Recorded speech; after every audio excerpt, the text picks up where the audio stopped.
Hi, it's Chris with Implied Music. Sometimes a composer is like a scientist. They ask a question, what if? What if I tried to get a chord progression made of seventh chords, but all the same quality? That's the question I'm asking and to some degree answering today, although everyone's answer is going to be different. I've got 6 examples of progressions that use only major seventh chords, only minor seventh chords, dominant seventh chords, and also the minor major 7, which is that sort of spooky, beautiful chord. Well, of course, those kinds of progressions are free from ordinary functional harmony rules, right? They aren't in a key, and yet they are beautiful in interesting ways, in ways that are cinematic, in ways that are epic. Well, I've got 6 examples. Let's take a look at them.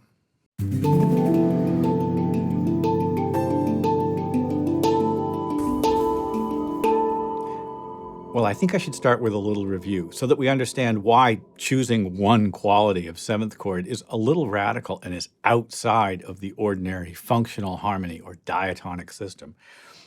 In the diatonic system, the 1 chord is a major 7 chord, and as it happens, so is the 4 chord, in this case C major 7 and then F major 7, but the 2 chord is a minor 7, D minor 7. The 3 chord is a minor 7, E minor 7, and so is the 6, A minor 7. So we've got a couple of major 7s, 3 minor 7s. Then we have this really important chord here with this tritone in it on the 5 chord, the dominant 7th chord.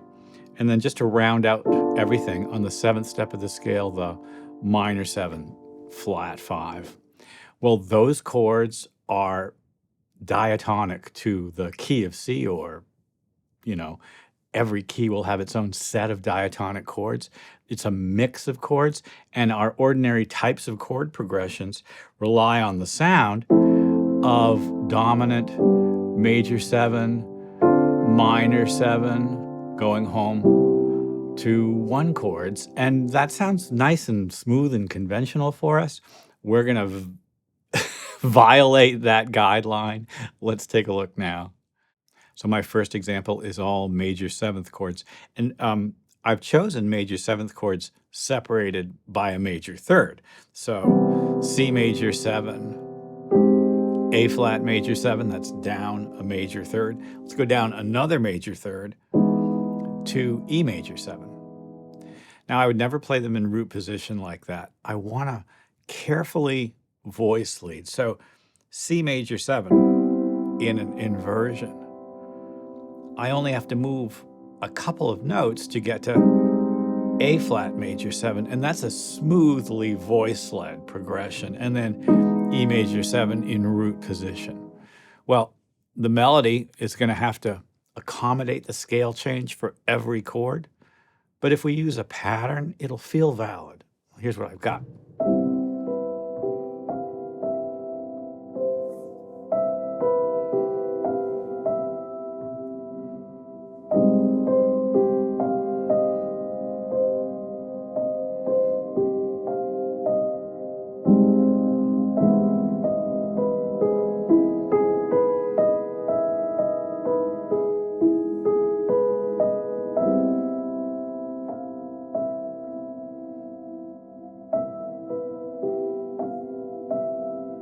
Dreamy and beautiful.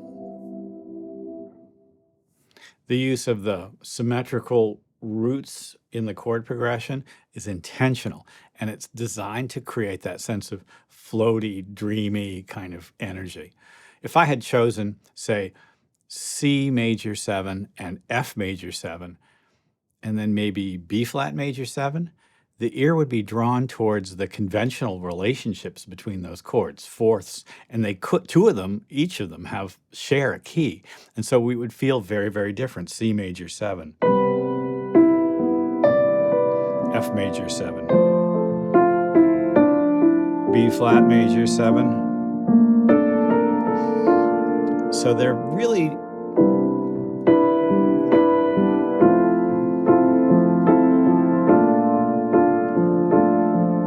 that actually feels like it's kind of in a key, doesn't it? Although it's really not.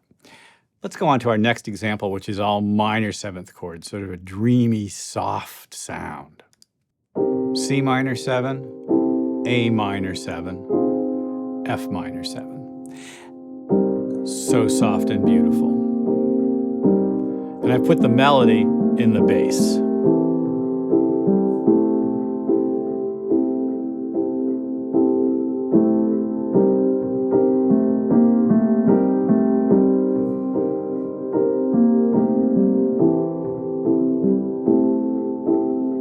And you've probably noticed the scale has to accommodate the chords, right? And when the chord changes, I have to make little shifts in the melodic tones. It's not just one scale, because there's no scale system that contains all of these chords.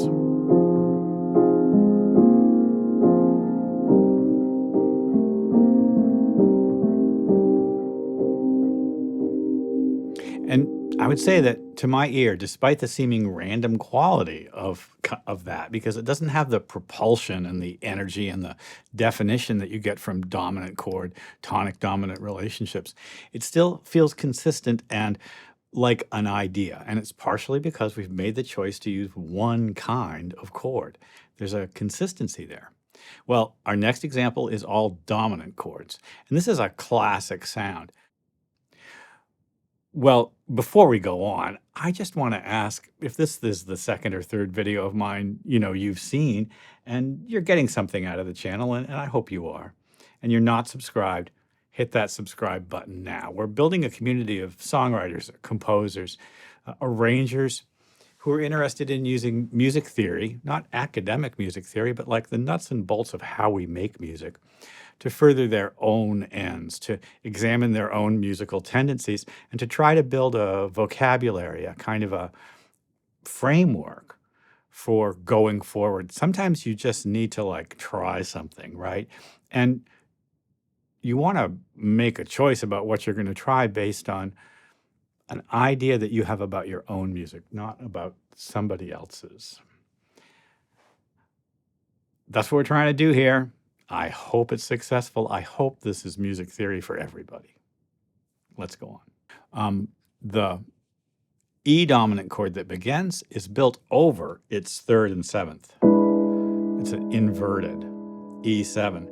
And then we're going to go right around the circle of fifths using just one of my favorite tricks. E7 and then A7. And for a moment we have a little suspension.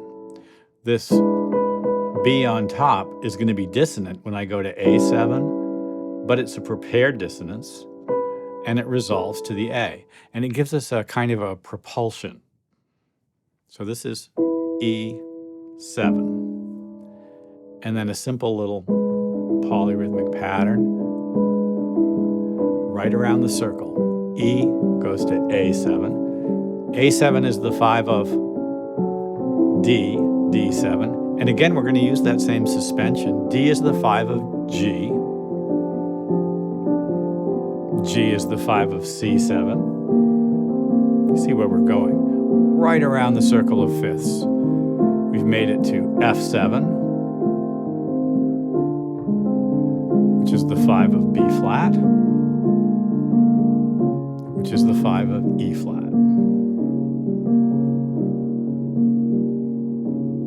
And I suppose I could use a longer piano if I wanted to do this forever, because this just keeps descending, doesn't it?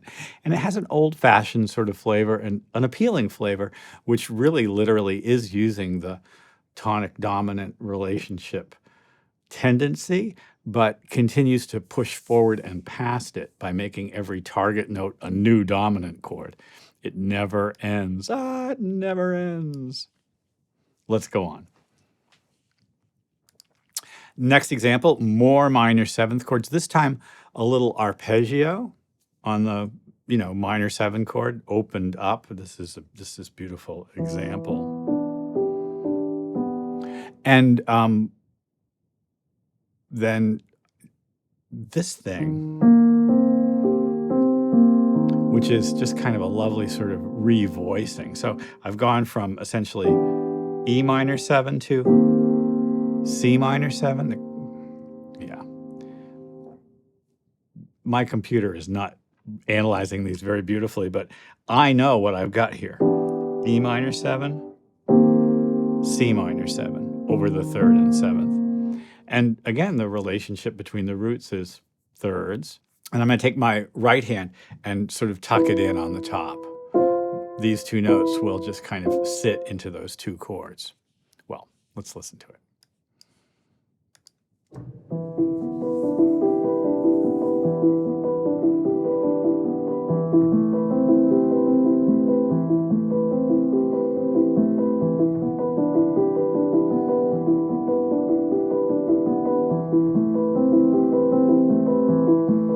Here comes that C minor. I love that moment.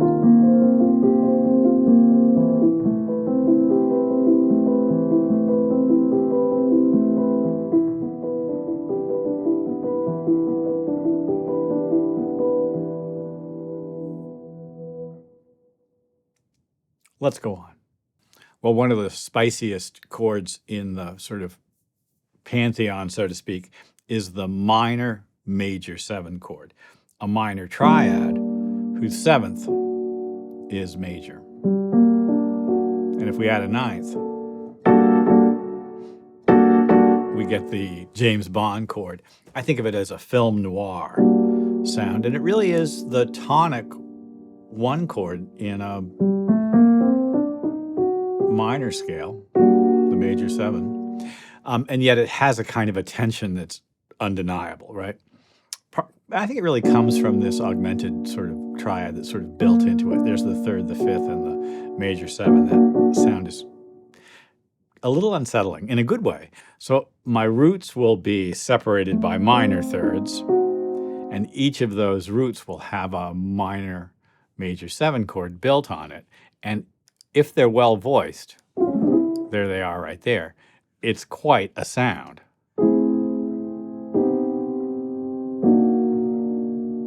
All those minor seconds, right? Well, a nice little 2 against 3 pattern. And it's a mystery, thriller, horror, background texture machine, isn't it?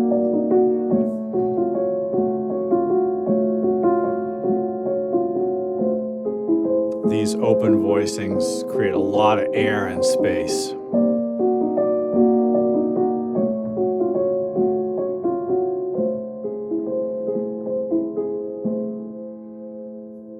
Beautiful.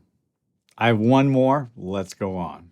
The blues, when we play it, 12-bar blues, very often every one of those chords, 1, 4, and 5, we're playing a simple blues, are dominant chords. So I thought, well, I can't get away without acknowledging that and giving us some sort of blues.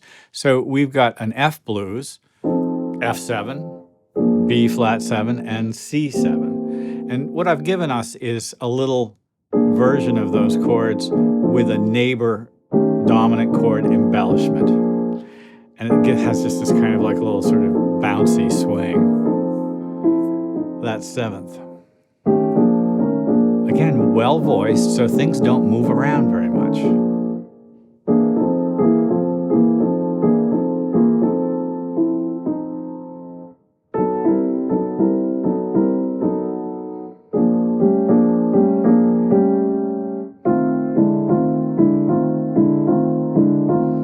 It also makes a pretty pattern. I do love the way that looks and sounds, the sort of rhythmic quality of that, those dominant chords with their neighbors bouncing back and forth. This technique isn't for everyday use, so to speak. I think it has applications in classical music, in epic music, in film scoring, maybe not so much in songwriting, although I can think of numerous examples of songs that use, say, 2 of the same quality chords just back and forth, even perhaps 3. And especially when using 7th chords, you're going to begin to imply scale systems that have to shift if you want to accommodate the chord in the melody, which I usually want to do. It's worth thinking about, though, and there's lots of pathways. As soon as we begin to speculate what would happen if you can just try it out and get these fascinating results. I do like the results here. They're interesting to me, and a couple of them really spark my imagination, and that may be the greatest thing about them. I hope this has been useful. Like and subscribe and ding the bell to be notified when I do my videos. I'll see you next time.